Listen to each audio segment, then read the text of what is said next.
Hello everyone, welcome to GS education classes. My name is Geeta. उम्मीद करती हूँ कि आप सब लोग जो है एकदम बढ़िया होंगे और आपकी जो तैयारी है बेहतर तरीके से चल रही होगी। आज मैं बात करने वाली हूँ ओएमआर शीट को फिल करते समय आपसे कहाँ पर मिस्टेक होने के चांसेस होते हैं।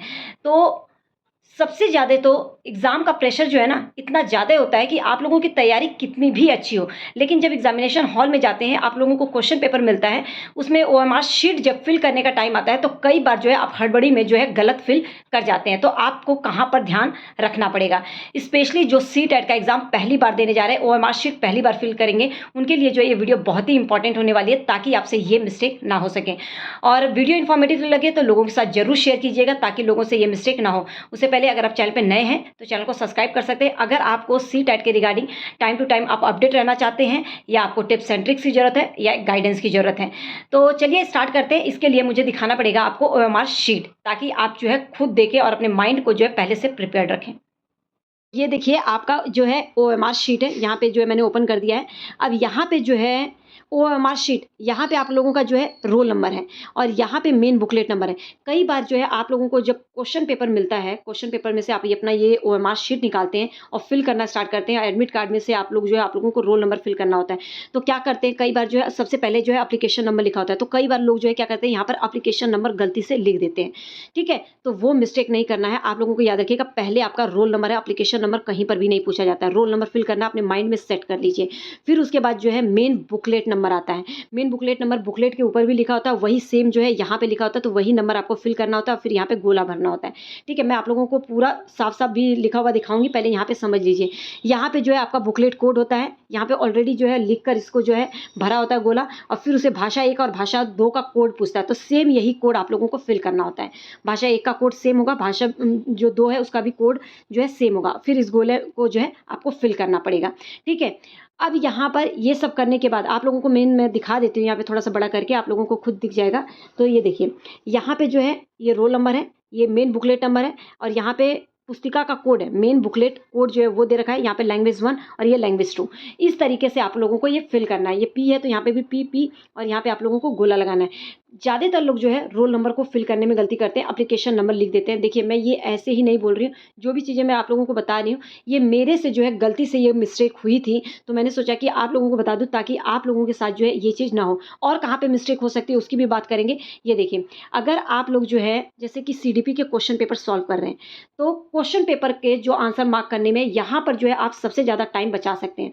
यहाँ पर लोग क्या करते हैं ना, क्वेश्चन 1 किया, फिर उसका ए जो है अपना आंसर अगर ए है तो ए पर पहले भरते हैं, फिर 2 किया, 2 का आंसर डी है तो पहले डी को गोला लगाते, 3 का आंसर जो है देखा है फिर ए है तो ए को गोला लगाते। तो क्वेश्चन करते जाते हैं और मार्क शीट फिल करते जाते हैं। ये मिस्टेक आप लोगों को नहीं करनी है। अब ऐसा मैं क्यों कह रही हूँ कि ये मिस्टेक आप लोगों को नहीं करनी है, वो इसलिए क्योंकि अगर आप ये चीज़ करने लगेंगे ना तो आपका बहुत ज़्यादा जो है टाइम लग जाएगा और आपको करना है अपना टाइम सेव। अब वो कैसे कर सकते हैं, तो सबसे पहले जो है आप अपना पूरा, अगर सीडीपी कर रहे हैं तो 30 क्वेश्चन है तो पूरा 30 क्वेश्चन कर लीजिए। 30 क्वेश्चन कर लीजिए, उसमें से एक आध क्वेश्चन अगर नहीं आता है ना, आपने एक बार पढ़ा, अगर आपको समझ में नहीं आता 2 बार पढ़ा, समझे, छोड़ दीजिए उसको, छोड़ के उसको बड़ा मार्क कर दीजिए कि इसका आपने आंसर किया ही नहीं है। फिर उसके बाद जब 30 क्वेश्चन हो जाता है तो फिर आप अपना क्या करेंगे, बुकलेट को ओएमआर शीट निकालेंगे और उसमें फिल करना स्टार्ट करेंगे।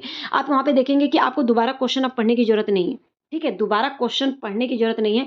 1 का आंसर अगर ए है, 2 का आंसर डी है, 3 का, तो बस ए डी सी ऐसे मार्क करते हुए चले जाइए। और जहाँ पे गोला बड़ा सा है उसका देखिए, ये कहीं मत कीजिएगा कि अगर ए का किया है, 2 का किया है, 3 का आपने छोड़ा था, आपको नहीं समझ में आ रहा था, और डी का किया है, तो गलती से कहीं ऐसा ना हो कि डी का जो है 3 में जो है उसका आंसर मार्क कर दिया, लेकिन आपने तो डी का जो 3 वाला है वो तो आपने क्वेश्चन ही आपको नहीं आ रहा था, वो छोड़ रखा था, लेकिन जब आप ओएमआर शीट में गोला फिल करने गए तो जल्दबाजी में जो है आपने 3 को भी मार्क कर दिया, डी वाला जो है मतलब 4th का ऑप्शन जो है 3 में डाल दिया, तो यहाँ पे जो है आपके मिस्टेक हो जाएगा। देखिए, ये भी मैं ऐसे नहीं बता रही हूँ, ये मिस्टेक मेरे साथ हुआ है, और इसीलिए जो है कई बार जो है ना एक ही साथ जो है 2-2 गोला जो लोगों का लग जाता है, यही कारण है कि एक में सही आंसर करते हैं, एक में उनका गलती से हो जाता है। लेकिन अगर आपके ओएमआर शीट में किसी भी क्वेश्चन नंबर में एक ही में 4 जो गोला होता है उसमें से 2 गोले मार्क होंगे और प्रॉपर तरीके से गोला नहीं, तो वो क्वेश्चन जो है आपका इनवैलिड माना जाता है।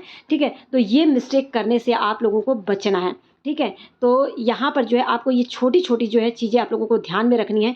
कभी भी क्वेश्चन करिए, मान लो कि CDP आप कर रहे हैं तो 30 क्वेश्चन कर लीजिए, फिर उसको जो है मार्क कीजिए, और अगर कोई क्वेश्चन नहीं है तो उसको बड़ा सा मार्क कर दीजिए, ताकि उसका जब क्वेश्चन नंबर आए तो आप देख लें कि हाँ उसको आपको नहीं भरना है। फिर आपका 4th का है तो 4th वाले में गोला लगाना है, ये चीज़ खास ध्यान रखिएगा।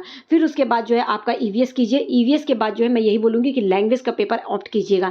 लैंग्वेज में जो अनसीन पैसेज आते हैं ना, और अपठित गद्यांश और पद्यांश आता है, इसमें ये 30 नंबर आप बहुत ही आसानी से ले सकते हैं। ये 30 नंबर आप लोगों के नहीं जाने चाहिए, तो इसको पहले कर लीजिएगा। कई बार जो है लोग क्या करते हैं, और इतना टाइम मत लीजिएगा कि आपके पास टाइम है तो एकदम खूब पढ़ने में टाइम ले रहे हैं, नहीं। जिस तरीके से आपने प्रैक्टिस की है उसी तरीके से जो है आप लोग इसको भी जल्दी करने की कोशिश कीजिए। लेकिन लास्ट में छोड़ेंगे तो कई बार क्या होता है कि हम अच्छे से पढ़ भी नहीं पाते, और आते हुए भी आंसर हमारे गलत हो जाते हैं। ठीक है, तो लैंग्वेज का पेपर करना, फिर उसके बाद जो है मैं यही करूँगी कि लास्ट में जो है मैथ्स वाला पेपर। ठीक है, तो इस तरीके से आप जो है पेपर 2 वालों को भी मैं यही कहूँगी कि इसी तरीके से आप लोगों को करना है। SST है तो SST को लास्ट में, अगर SST का, वैसे तो SST जिन लोगों ने, जिनका मेन सब्जेक्ट है उनको बहुत अच्छे से आता होगा, तो मैंने तो ये नहीं किया था। मैंने CDP, SST, फिर उसके बाद लैंग्वेज 1, लैंग्वेज 2 मैंने इस तरीके से किया था। लैंग्वेज पेपर 1 के लिए मैं यही एडवाइस करूँगी कि मैथ्स जो है कई बार लोगों का अच्छा नहीं होता, तो कैलकुलेशन बहुत कम आती है, लेकिन अगर आता है तो, अगर नहीं आप लोगों को आ रहा है तो मैथ्स को लास्ट के लिए छोड़िए। तो यहाँ पे जो है जहाँ जहाँ पर मिस्टेक हो सकती थी वो चीज़ें मैंने आप लोगों को बता दी। और पूरी कभी भी तीसरा मिस्टेक ये मत कीजिएगा कि पूरा जो है क्वेश्चन पेपर करने के बाद OMR शीट को फिल करना स्टार्ट करना, ऐसा नहीं करना। क्योंकि कई बार जो है देखा गया है कि लोग जो है फिल कर रहे होते हैं, क्वेश्चन पूरा कर चुके हैं, लेकिन OMR शीट में फिल कर रहे होते हैं तो टाइम नहीं बचता और उनका पूरा का पूरा क्वेश्चन जो है छूट जाता है। बहुत ज़्यादा क्वेश्चन इसमें छूटने के चांसेस रहते हैं, तो ये मिस्टेक आप लोग मत कीजिएगा। 30-30 का स्लॉट बना के कीजिएगा। 3 मिस्टेक मैंने बताया, ये तीनों पे जो है आप लोगों को काम करना है। एक तो रोल नंबर में एप्लीकेशन नंबर नहीं डालना है। दूसरा जो है क्वेश्चन पेपर को फिल करते समय आप लोगों को जो है 30-30 का स्लॉट रखना है। तीसरा कि पूरा क्वेश्चन पेपर सॉल्व करने के बाद OMR शीट फिल करना शुरू नहीं करना है। तो उम्मीद करते हैं ये वीडियो जो आप लोगों के लिए इन्फॉर्मेटिव होगी। अगर लगता है इन्फॉर्मेटिव तो लोगों के साथ जरूर शेयर कीजिएगा, ताकि लोगों से ये मिस्टेक ना हो। वैसे आप लोग बहुत ज़्यादा समझदार होंगे, मैं ये ऐसा उम्मीद करती हूँ, क्योंकि हर किसी से ये मिस्टेक नहीं होती, मेरे से हुई थी, इसलिए जो है मैंने आप लोगों के साथ ये वीडियो शेयर किया है। तो उम्मीद करती हूँ ये वीडियो जो है आप लोगों के लिए इन्फॉर्मेटिव रहेगी। Thanks for watching, all the best.